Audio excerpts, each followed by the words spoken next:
morning, Rick. It's really nice to see you again. Good to see you again, too. Here we are again at RSA. Yes, and San Francisco, the weather is gorgeous. So Always. It's the always reason a I good come. thing. They promise me sunshine and good weather.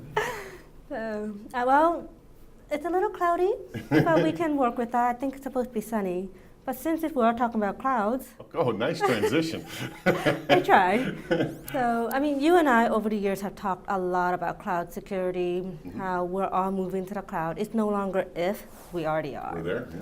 But I think enterprises as a whole are taking a hybrid approach. They're looking at keeping some of the stuff still on-prem, going on the cloud. And I feel like there's a bit of a challenge in security that we're not talking about. I assume, and you can correct me here, that hybrid security is different from on-prem and cloud in unique ways.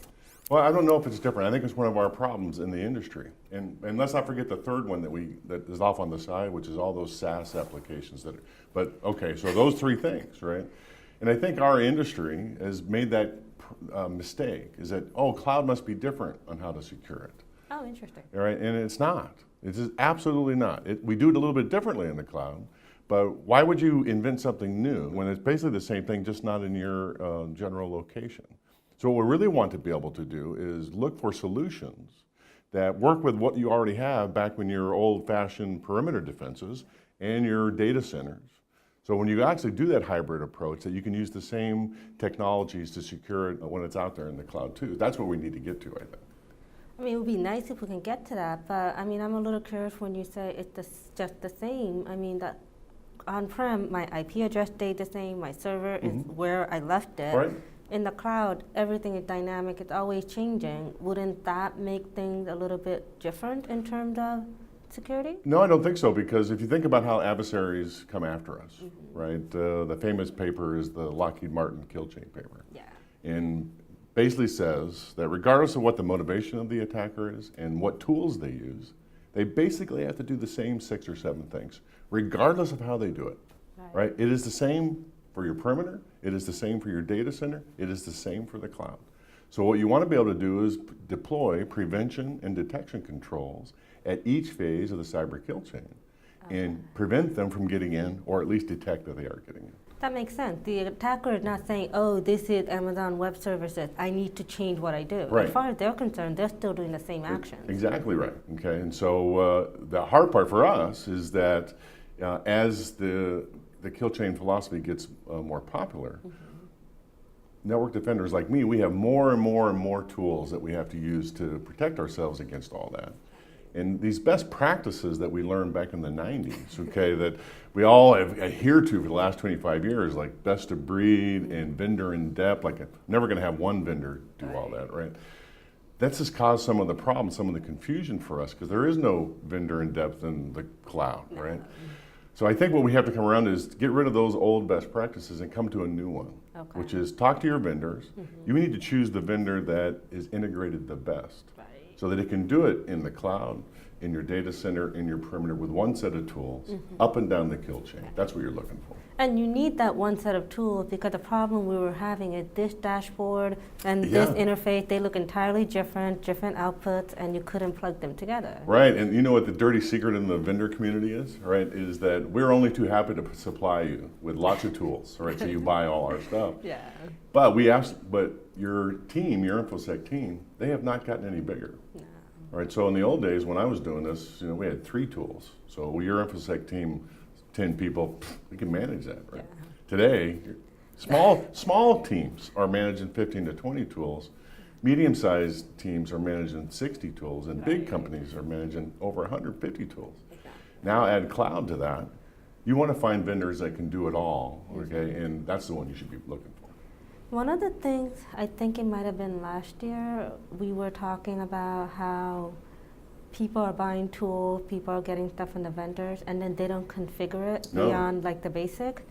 And I think that was one of the issues that we were talking about, that, okay, yes, you might pick the right tool that's integrated. You can even pick the best tool. Right, but we're not using it right. Right, and what happens, because you have so many, you get the tool in, you deploy it, you get it configured the way it was out of the box, and then you move to the next one, and you never get around to tuning it to 80 or 90% efficiency. Here's the other thing that happens.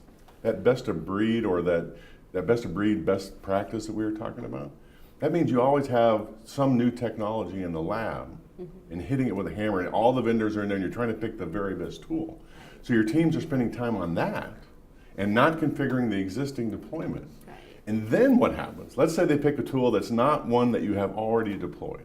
Right, so they get some brand new shiny thing. Exactly. They're going to spend the next year forklifting the old stuff out of the network, forklifting the new stuff in to get to the exact same spot they were when they started a year ago. Right. Instead of configuring the boxes to be 80, 90%. That's just churn, all right? And so we've got to figure out a way to not do that better. So do you think that a lot of the existing stuff that they could have been configured so that we're doing the same things, looking at the cloud and hybrid?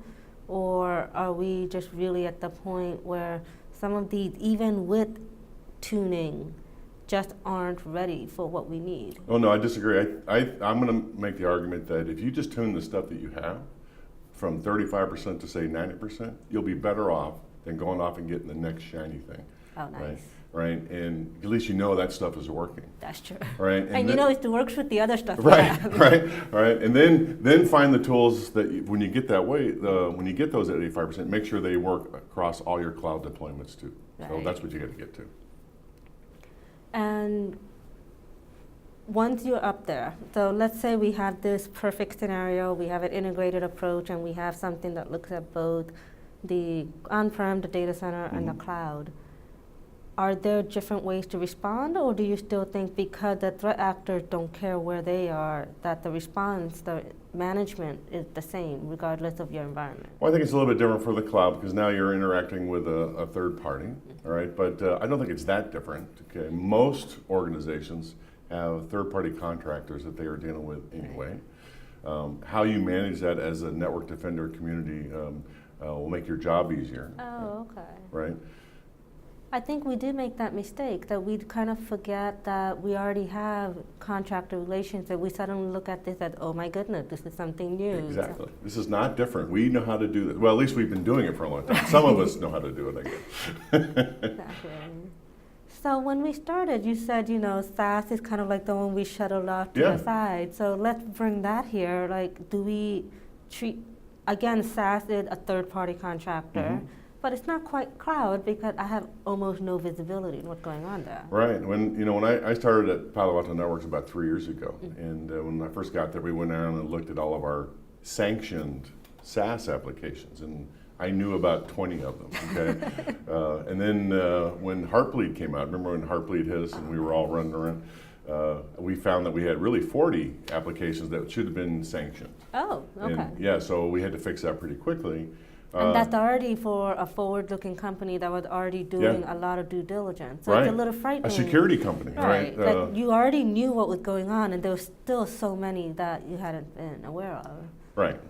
And so what's emerged in the last couple of years as a solution for the network defender community is something called CASB solutions, which is really interesting as a piece of technology. Because for the first time in our industry, you can have an effect on bad guys without having to be in line, right? All the other tools that we've talked about down the kill chain, you know, they are in line and they can either prevent or detect, but the bad guy has to kind of traverse through them. For these CASB solutions, That Cloud Access Security Broker? Security Broker, thank you for that. I can never remember what it stands for.